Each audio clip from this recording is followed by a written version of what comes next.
What if you found out you'd be the father of a future U.S. president? Picture this, you're standing outside a hospital room, pacing, waiting to hear two words.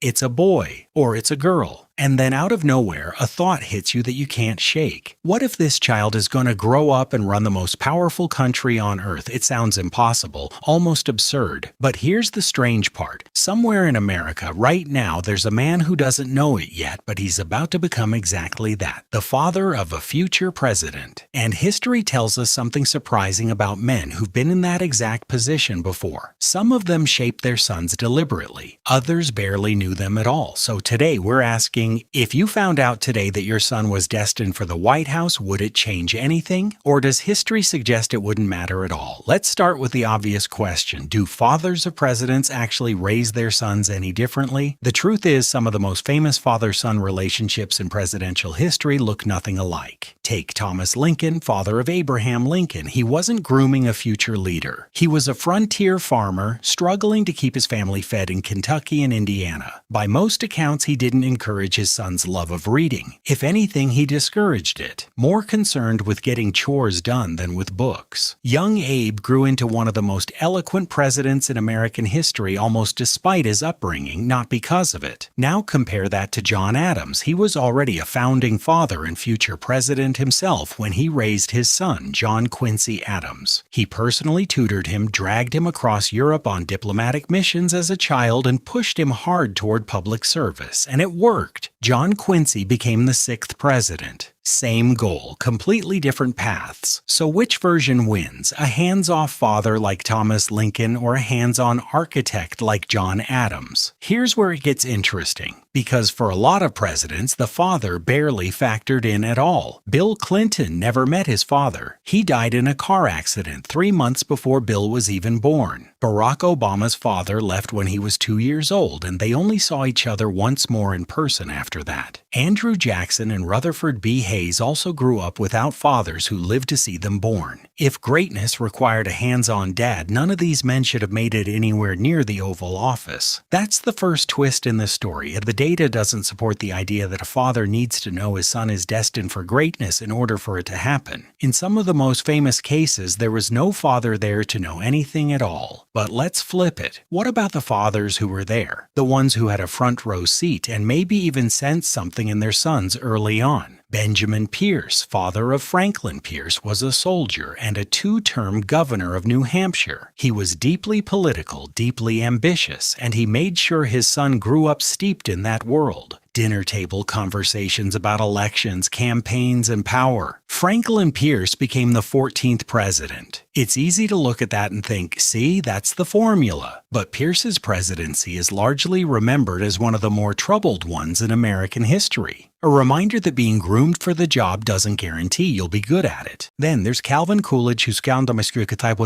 father was a notary public and local official back in Vermont. In one of the strangest true stories in presidential history, when Coolidge suddenly became president after Warren Harding's death in 1923, it was his own father, sworn in as a notary, who administered the presidential oath of office to him by lamplight in their family farmhouse. A father, quite literally, putting his son into power with his own hands. So now we've got 3 very different realities. Fathers who had no idea, fathers who tried to engineer it, and fathers who ended up playing a direct, almost mythic role in the moment it happened. Which brings us back to the real question of this video. Not did it happen before, but would knowing in advance actually change anything? Psychologists who study parenting and high expectations will tell you something that might surprise you. Pressure applied too early and too specifically tends to backfire. Children who are raised with a single fixed outcome in mind, you will be a doctor. You will take over the family business.